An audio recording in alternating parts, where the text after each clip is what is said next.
What is going on, everybody? My name is Jay. Welcome to Unplayable, where we are going to be discussing the latest, greatest hotness of Lorcana and its spoilers for Set 2, Rise of the Floodborn.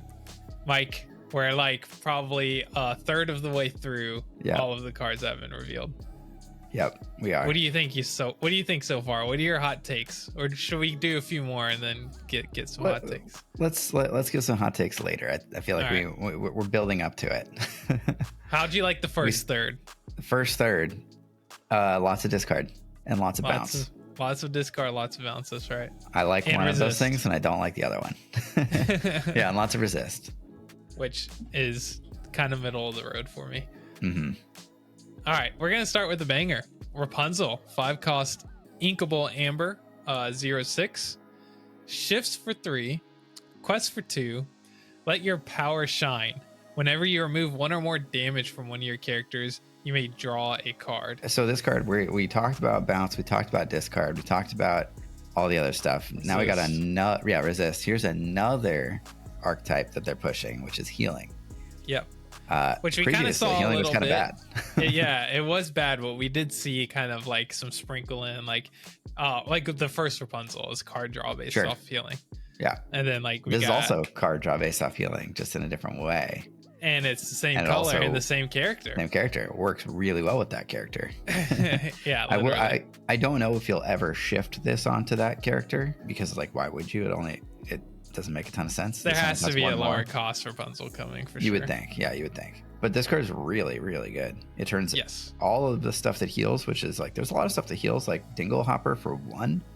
Now that heals and draws a card whenever you take damage. That's really crazy. Yep. This like single-handedly enables like a heal deck where it didn't quite exist before. The other Rapunzel obviously is very good, but this synergizes with that Rapunzel. Outside of the fact of healing, she was just good for the card draw. She was just incidentally good. Yeah. This is, I mean, but this, when you heal with that card, you also draw with this card if they're both on the field. So this is very, very good. It does have 0 attack, so it's literally just there for questing and draw. Which is all you want to do in this game. Yeah. And also, a thing to mention is that it's got 6 health, which is a lot. There's a lot of health. And Tinkerbell can't shift in an attack and defeat it in one fell swoop, which is cool. Like 6 is that mark because she deals 1 when she enters and then swings for 4. Yep. So 6 is where you want to be at. And then you have 3 Dingle Hoppers and you heal 3 and draw 3. Yep. Easy. Easy money. All right, Pinocchio, 2-cost, uninkable purple, 1/1. When you play this character, you may exert chosen opposing character. And it quests for 1. I'm not sure I like this card very much. Me neither.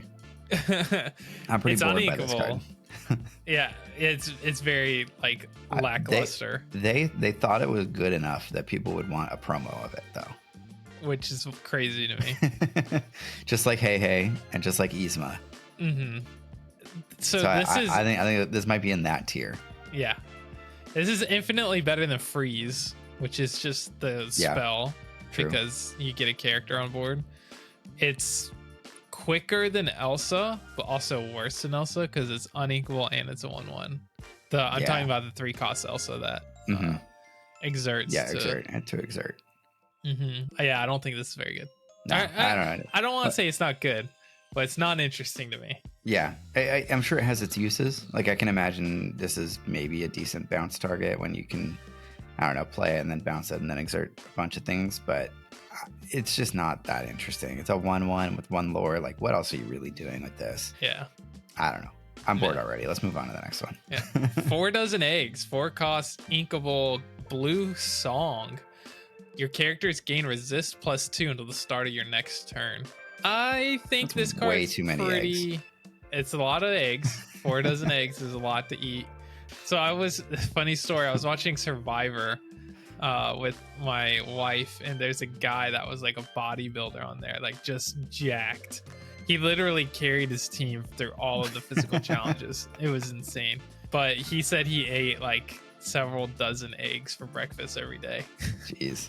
No, I was like, and then you go from that to Survivor and you literally don't eat for days.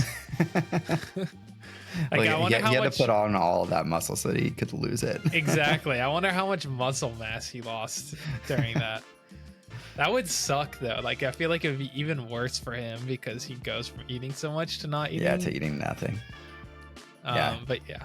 Anyway, I think this is a fine card. Like, Fine. if it's kind of built around the idea of like having a bunch of characters out and being able to like make positive trades with your characters after you sing with this or play this, I guess, and kind of gain card advantage that way, and then keep that advantage for until your next round.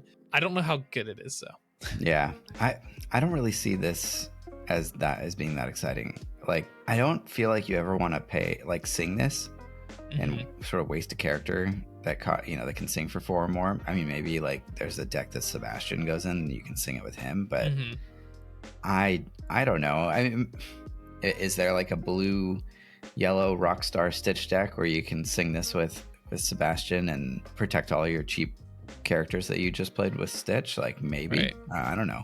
Yeah, it's an interesting one, but ultimately, like, a card that's purely defensive. I guess it's not purely defensive because you get the benefit when you're attacking as well.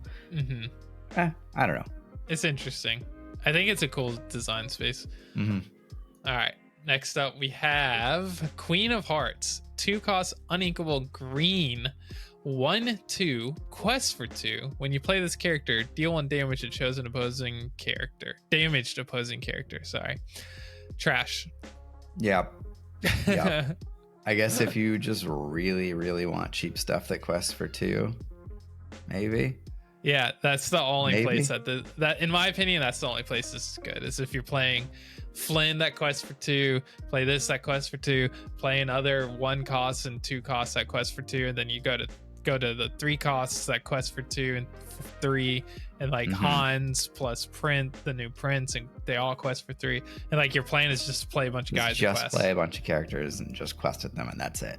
Yeah. But otherwise, fairly uninteresting. Yeah, pretty bad. The ability's bad. I mean, we've seen that with vicious betrayal. Is that what it's called? And that card's bad. So this putting it might on a be better. poorly statted character also seems kind of bad. Or it's Stampede. It's Stampede. Okay, too. Stampede. Yeah. Yeah, Stampede. This might be better if we get a shift Queen of Hearts. Yeah, true. Like a shift 5 Queen of Hearts. That's a good point. Or something. Do we have that? Not yet. That I know. Okay. All right. Next up, Grand Pavy, the oldest and wisest. 7 costs unequal blue, 3/6 quest for 3. And his ability is whenever you move 1 or more damage from one of your characters, you may gain 2 lore. So now you got some takes on this. you got some takes on this guy. What you think? I do. I mean, I think if you can get it to work, it's pretty good. But I think it's really easy to play around, or at least it was in the games that we played with it. And it is decent on its own as a 3/6 with 3 lore. It costs 7 and it's uninkable though. If you're, I don't know, I'm thinking like maybe you just like play a cheeky like 1 or 2 of these and your opponent doesn't know that they're in the deck, and you can just like drop it and heal immediately, and your opponent doesn't know that they have to play around it, and you can just like immediately gain like 4 or 5 lore in 1, or 4 to 6 lore in 1 turn. Does your opponent have to play around it even if you're playing blue? Like, if I were to build this deck, it would be blue yellow. Yeah. And I would just play a healing deck, and then this is also in it. Sure. Kind of and then just force them to play around it, even though like if you're playing blue yellow, do they have to play around this? Probably. Even if you're not playing it? Probably. I think blue has a decent amount of healing in just blue with Coconut Basket, and I think there's another new card that you could play this without Amber. It's much worse without Amber because you don't get Rapunzel, but I don't think we can underestimate the value of gaining lore without questing. Yeah, even if it requires a little bit more effort. Like I could see some combos popping up where it's just like, I mean, even purple blue, where you're just drawing a bunch of cards trying to find a combo to be able to heal a bunch, or some other color that lets you deal damage to your own character so that you can heal it back up. Yep. So the one thing that I would say is to emphasize how you said that you can play around this easily, and you definitely can, because you're playing against yellow. You're already playing around the Rapunzel that heals and draws. Like, even in the big tournament I went to in Miami, like Mhm. no one was wanting to allow you to be able to play your Rapunzel to heal and get card draw off of it. So if that one's easy to play around, this one will be the same way, in my opinion. Easy to play around. For sure. And like red purple is never letting you have this trigger. Not in a million years. Yeah. And ran up against, well, not red purple specifically, but ran up against that in the games that we played. Yeah, for sure. All right, next up is Lucifer, a sneaky cat, a sneaky boy. He's 5 costs, uninkable, and he's a 2/2. Yeah, that's wild. 5 costs, uninkable 2/2. That is terrible, but he does quest for 2. Mm-hmm. And he has an ability. His ability is when you play this character, each opponent chooses and discards 2 cards or 1 action card. What do you I think this is good for that discard deck. I think it probably is too. Like, unfortunately. I think it's super good for that. Like, imagine you have Forgotten Me, but allows you to have a two lore quester on board. Exactly. It's that. And you have Forgotten Me already gets play. Yeah. Sees play. Yeah, I mean, I'm thinking like, you play Prince John, you have that out, you play this, your opponent discards cards, you draw, you sing Bibbidi Bobbidi, you bring this back to your hand, play it again, make your opponent discard 2 more Bibbidi cards. Bobbidi, that's insane. Yeah. Oh. So, yeah, I again don't really like the fact that this card exists at all. But if you have any 3 good. costs, on board, and you have Bibbidi in hand, you play this, sing Bibbidi, and you get to discard potentially 4 cards. Yep. On turn 5. That's insane. It's gross. You want Prince John out there too, so you can draw 4 cards, but like that just adds insult to injury. And even if you don't get 4 and they decide to discard actions, they're discarding Let It Go or Be Prepared or Dragon Fire. Like it's not like people are putting bad action cards in their deck. Exactly. It's like, it's gonna be, this guy's brutal. Maybe they have 1 action card in their hand, but they don't have 2. So if you Bibbidi Bobbidi this, you get their 1 action card, and then you get the 2 other cards that they have to discard. So all these effects are adding up to a pretty rough deck. By see rough, what I mean happens. probably good and very annoying to play against. Yeah. All right. Lumiere, real hothead. 7 cost, red, 7/7, 7 lore. I mean 2 lore. 7/7/7. Yeah, sure. Cool. Lucky number 7. I don't think any deck will ever play this. Probably not. All right, next up, Chip, another one from Beauty and the Beast, and another vanilla. 1 cost, 2/2, Archimedes, sinkable. Yeah, I guess if you want another Archimedes, you want 4 more Archimedes in your deck, and you're not playing a different color that also has a 1 cost 2/2. Maybe you want to play 6 1 cost 2/2s in your deck. Now you can. Yeah, I mean, so the one positive I would say is like giving options for the same card. So like if you don't like Archimedes but you think Zip is a cool character, sure, but it should be an alt art and not a whole slot in a new set. Are they the same traits too? Are they both ally storyborns? I think they I'm not probably are. I'm not sure. That's a good question. We'd have to look. Because that like. Then they're not even differentiated by the traits that they have. Okay, Archimedes is Dreamborn. So Dreamborn ally. Maybe that's relevant at some point in the future. Right now, it's not. Yeah, no, it's not. Maybe set 3 is Rise of the Dreamborn. Yeah, Rise of the Dreamborn.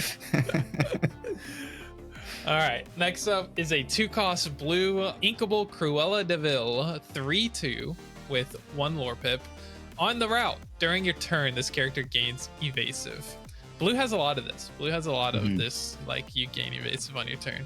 And it's a 3/2. Someone pointed out that it trades perfectly into Pongo because Pongo is a 2/3. Makes sense.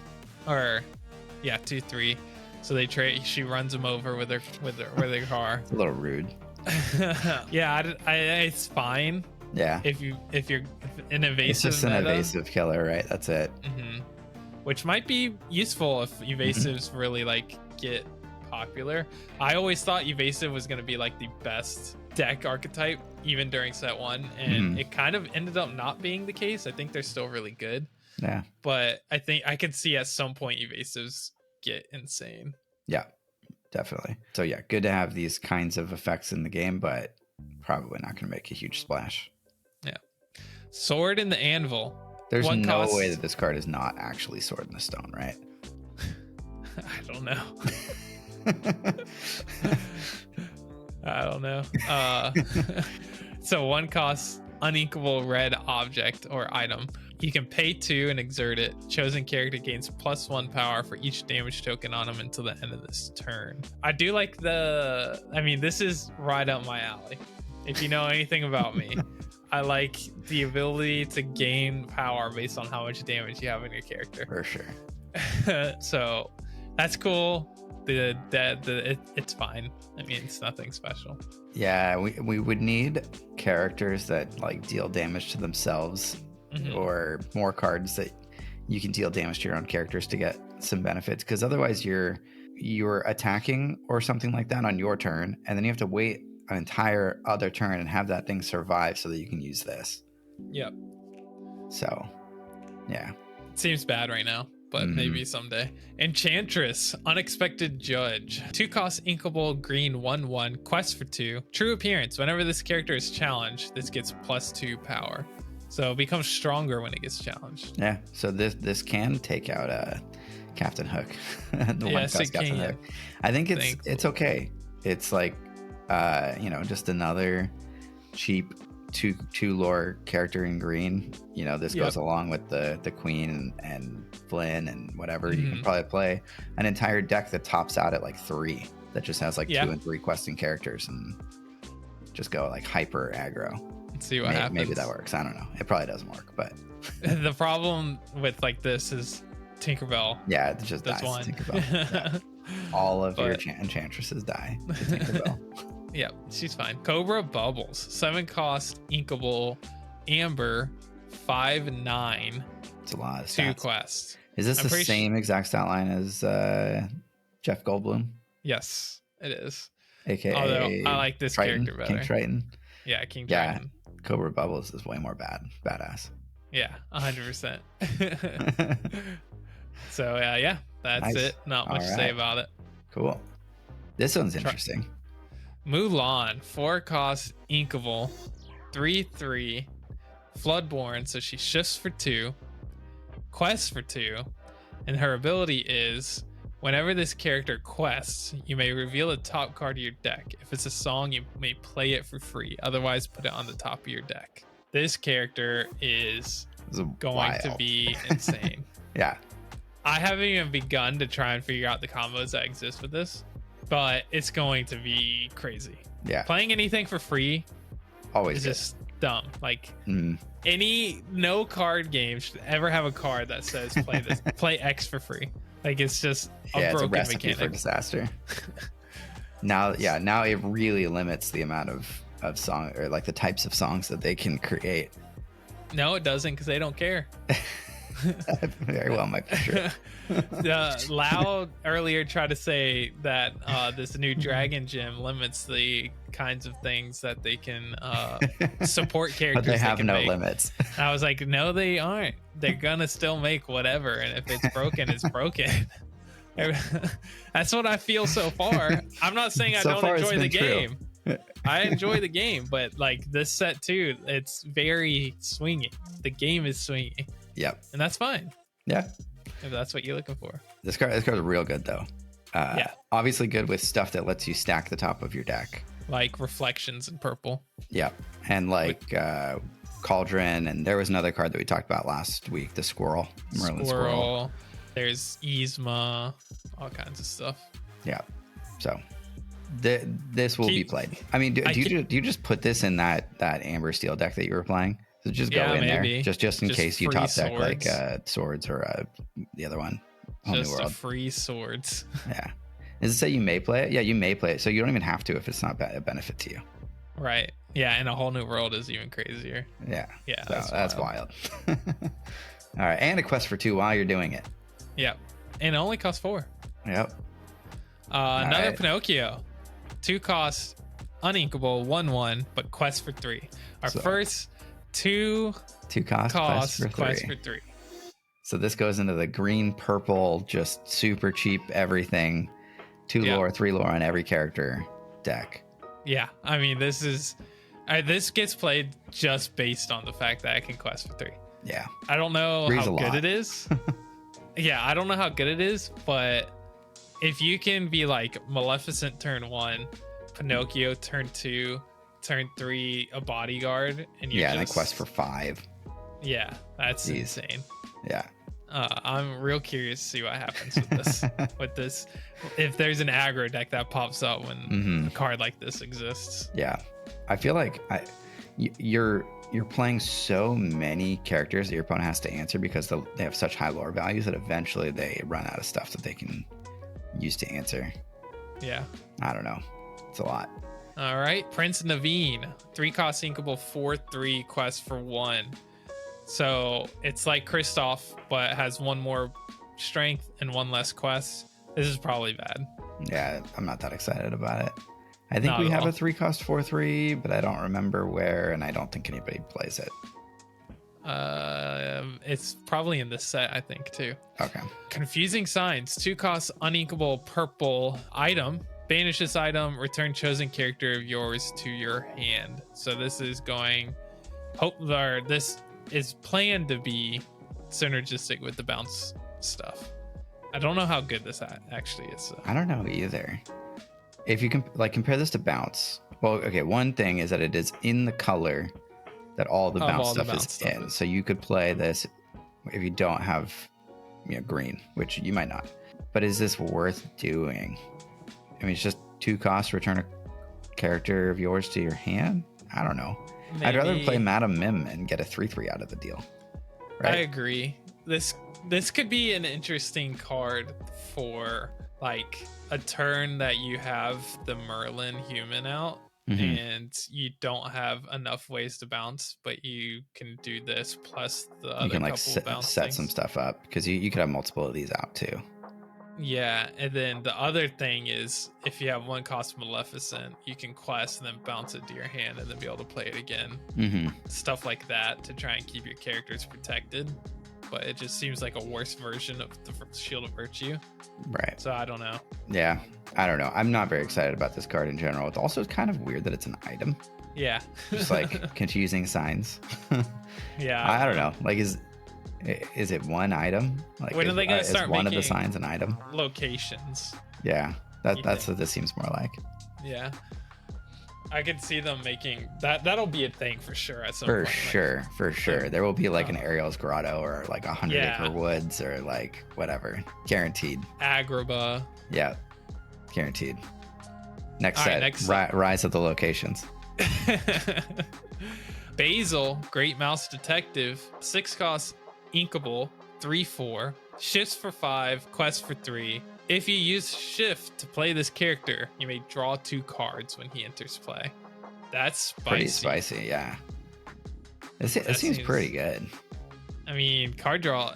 Blue didn't have like hardly any card draw. Like Robin Hood. That was Robin Hood and Maurice. So having this is kind of nice in blue. Yeah, it is. Let's see what the other Basils stats are do. Kind of meh, but questing for 3. I mean, nice. that's what you're putting it down for. Draw 2 and have someone that can quest for 3. Like that's so good. All right, let's see the other Basils and see if we play these. All right, 2 cost inkable 2/2 in blue, support and quest for 1. I mean, It's a 2 cost that lets you shift, get that big 6 cost. The support's kind of nice. If you have if you play a 1 cost and then you play this, then on turn 3 you can quest with this and attack with the other thing for 4. Do you open this up though? Because if you want to be able to draw the 2, you literally don't want to. Yeah, you don't want to actually use this because then you probably get attacked so that you can't shift onto it. Because I don't think you can ever leave this character on board if you know your opponent's about to draw 2 cards, kind of thing. Yeah, you know what I mean? Yeah, true. That's interesting. I don't know. There is another Basil, which we can now look at and see if this is the one that you shift. 4 cost, 3/4, quest for 2. This is probably the one that you shift onto. Yeah, you play it's this a fine the stat turn line too. Yeah, you play this a turn before you would have played the other one, or before you played the shift one. So you don't really have the opportunity to like keep using it. Stats are decent. It lives through Smash. Yeah. I think you still try to shift it on the previous one, but I think the other one will be targeted with stuff like swords or fire the cannons or whatever exists, and you literally just can't even use it because you want to be able to draw the two. Yeah. But at least there's 2 targets for it, which is beneficial considering you have to shift it. Right. Like, do you play all 8 of the smaller ones just so that you have the chance of being able to shift it? Probably. Even on 7, like playing the 2 cost and then the 5 and then shifting right away isn't that bad. This is also shift 5. I just realized that. This is the first one that costs less than 2, or it costs more than 2 less than the. Yeah, exactly. Yeah. It's only a 1 discount. It's reducing the cost. Yeah, it's reducing it by 1, not by 2. 2. And then some of them are reduced by 3. This one is expensive. Yeah, because you're getting that extra draw, right? Yeah, like for sure. Yeah. All right, last one. Oh, we did get, but it's not. It's not shift. Yeah. 7 cost Inkable Queen of Hearts 5/6, not shift. Whenever an opposing character is banished, you may ready this character. Quest for 1. So there's no insane comboing here for tons of lore, unless you use Eye of Fates, and I'm definitely gonna try that out, but it's not gonna be good. You're limited based on how many. Beast with Eye of Fates. Yeah. That's just better. Way better. I mean, you're required to it's so dependent on how many characters your opponent has out that it's probably just not very good. It's so how can you justify having a 1 lore character that you paid 7 for? Yeah. Even if you pretend that this is a 2 lore character because you're going to defeat or banish one of your opponent's characters in your turn, that's not very good. It's still bad. Yeah. I think this card's probably just terrible. Yeah, I don't think it's super good either. Personally. Yeah. I also just thought this, but I'm pretty sure Hans says deal damage to any character. And I always thought it was I'm about to look at the card. An opposing character? I thought it was a opposing character. How do I find it? If it's any character, you can combo it with the heal stuff. You may deal 1 damage to chosen character, so it can be any character. So the game that we played, that I had 2 Hans out and 2 beasts, I could have just dealt the damage to beasts. Damage to yourself. Yeah. Rip. Wait, is Beast opposing character though, or is Beast any character? Oh yeah, Beast is opposing character. Yeah, that's where the trick is. But I learned that Hans works that way because someone was playing it in the Amber deck and damaged themselves so they can draw off of Rapunzel. Gotcha. That's cool. That's a spicy play. All right. Well, that's the next batch of Rise of the Floodborn spoilers. I hope you guys enjoyed our hot, spicy takes. And as always, we'll see y'all on the next one. Bye-bye. Bye.